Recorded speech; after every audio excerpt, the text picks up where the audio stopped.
Hey guys, Luis Cuevas here with MakeNorthTexasHome.com and Remax Cross Country, and today I wanted to give 5 tips to first-time home sellers.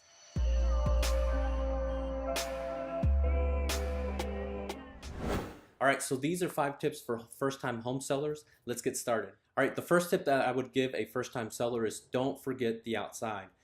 What I mean by this is often many people concentrate all their time and money and effort on the inside of a home. And don't get me wrong, that's super important. But often there's a lot of TLC that's left behind on the outside. Remember, that's first impressions. Curb appeal is super important.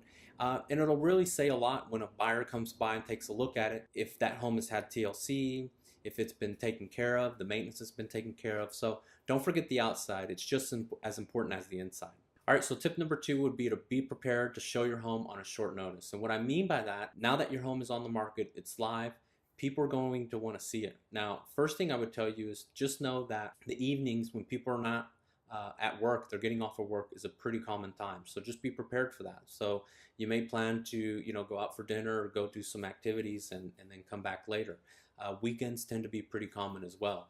Know that if a buyer is out looking for a home, the shortest amount of time that they usually give you is about a 1 hour notice. So you want to be prepared to leave in an hour, clean up, pick up, get the dogs in their crates or take them with you, whatever it may be. So just be prepared to show your home on a short notice. All right, so tip number 3 would be to know your competition. It's always a good idea to see what you're up against.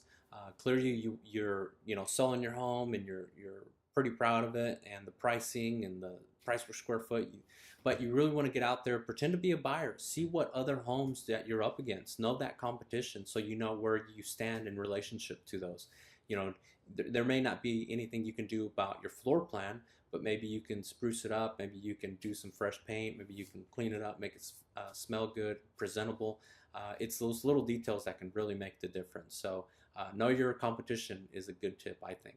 All right, so tip number 4 would be to know your numbers. And what I mean by this is you want to know where you stand on your numbers. So you've listed the home. What is your bottom line? What is that going to look like? Have your real estate agent prepare you what's called an estimate or a net sheet to see what fees you're expected to pay and what your bottom line will be. One of the common things that gets confused is the payoff amount. Know what that payoff amount is. Don't just look at the principal balance, but ask for a payoff because that will include, remember, there's daily interest, and that's usually a higher number than what your principal balance is. So that I often find to be a surprise for a lot of sellers. Another thing you want to know your numbers about is know that there's probably going to be some repairs. Factor that in. You want to factor all those things. And then what about how much money do you need for your move, for that down payment for the next house? So you want to know what number you have to meet, and you want to give yourself a little bit of a cushion. But I just find that knowing your numbers up front and where you stand gives you a lot more power so that when you go to negotiate, you know where you stand. So know your numbers. That's really important. All right, so tip number 5 is prepare for repairs.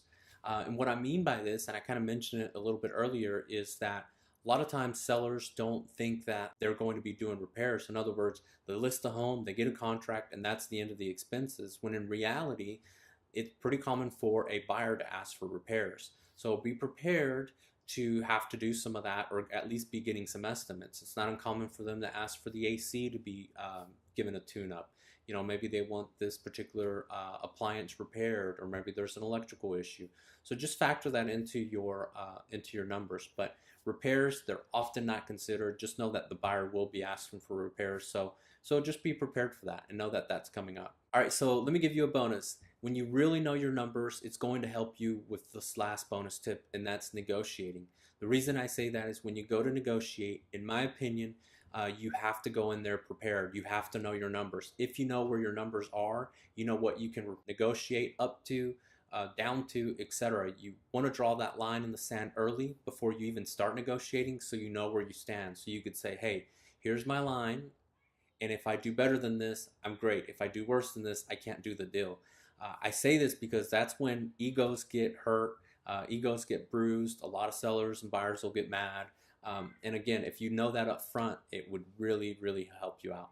So again, those are 5 tips that I would give first-time home sellers and just sellers in general. Just be prepared for those different things. I always find that, again, being prepared, knowing those numbers, knowing where you stand, your competition, being prepared for those short notices, really will take some of those surprises out of the home selling process. So Hopefully this was of value. Hopefully you picked up a thing or two, and if I can be of service, don't hesitate to give me a call. But thank you so much for watching. Now, hopefully you enjoyed this video, and if you want to see more, don't forget to subscribe to my YouTube channel, which is Make North Texas Home, or you can check out more videos on my website, which is makenorthtexashome.com. Thank you so much.